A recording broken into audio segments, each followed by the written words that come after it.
La cession des mines d'Inata et de Tambao offre des garanties de sécurité et des retombées financières, ministre. Pour plus d'informations sur ce sujet, retrouvez-nous après le générique. Mais avant de commencer, n'oubliez pas de vous abonner et d'activer la cloche de notification pour ne pas manquer nos prochaines vidéos. Bon visionnage.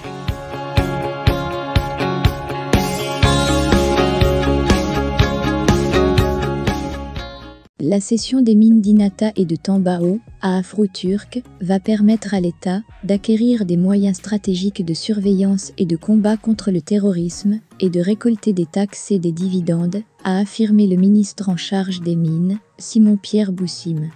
La cession de ces mines se fait à titre onéreux et non gratuitement, comme on l'a entendu ça et là. Et mieux, elle s'est faite dans une condition qui permet à l'État d'acquérir des moyens stratégiques de surveillance et de combat. Au-delà de tous ces éléments, nous pouvons nous féliciter de pouvoir faire confiance à un partenaire qui puisse nous aider dans la sécurisation de cette zone, a indiqué le ministre en charge des mines, Simon-Pierre Boussim, dans une interview publiée vendredi par le quotidien public Sidouéya. Monsieur Boussim a rappelé que les mines d'Inata et de Tambao ne fonctionnent depuis plus de 5 ans à la suite de la situation sécuritaire difficile du pays. Pour lui, rien ne prouve que ces mines ne sont pas aujourd'hui exploitées par les ennemis de la nation qui se renforcent en termes de ressources pour venir attaquer nos forces de défense et de sécurité. Le gouvernement, en cédant les actifs de ces deux mines à des repreneurs qui disposent d'une certaine capacité, bénéficie de l'assurance que ces mines vont reprendre du service. De ce fait, la société qui les reprend va s'impliquer dans la sécurisation de ces zones, a expliqué le ministre. Car, selon Simon-Pierre, la reprise de ces mines va permettre à l'État d'avoir des ressources supplémentaires. Le ministre en charge des mines soutient que la cession des actifs de l'État au niveau de la mine de manganèse de Tambao et d'or d'Inata ne s'est pas faite en contradiction avec la loi. En effet, selon notre document de référence, qu'est le code minier, l'État peut, soit par appel à concurrence ou par entente directe, céder des actifs miniers.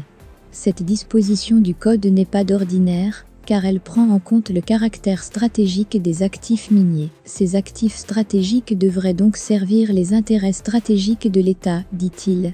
Il a poursuivi que l'objet du contrat qui porte sur la cession des actifs miniers de l'État s'est fait conformément à l'alinéa 2 de l'article 14 du Code minier, où les contrats de cession sont valables, jusqu'à l'octroi de titres, qui se fera selon la procédure normale de droit commun. Il faut souligner aussi que le décret portant gestion des titres miniers prévoit en son article 1er que l'État peut disposer de ses actifs suivant le principe premier venu, premier servi, a précisé M. Boussim. Concernant les ressources prévisionnelles que l'État peut engranger avec cette cession, il y a la vente par entente directe, ainsi que les royalties, les taxes et redevances, les dividendes. Le ministre a confié que la société Afroturk présente des garanties nécessaires pour mener à bon port le partenariat avec l'État burkinabé et qu'elle n'est pas une société togolaise, comme les gens le prétendent. Nous avons reçu un engagement de Afroturk à mutualiser les efforts avec le gouvernement pour sécuriser ces deux sites. Aussi, nous n'avons aucune raison de douter de la bonne foi de notre partenaire, a indiqué-il. Le ministre en charge des mines a rassuré qu'il est prévu dans les contrats de cession la construction d'une base militaire à Tambao et Inata avec le concours matériel et financier du partenaire.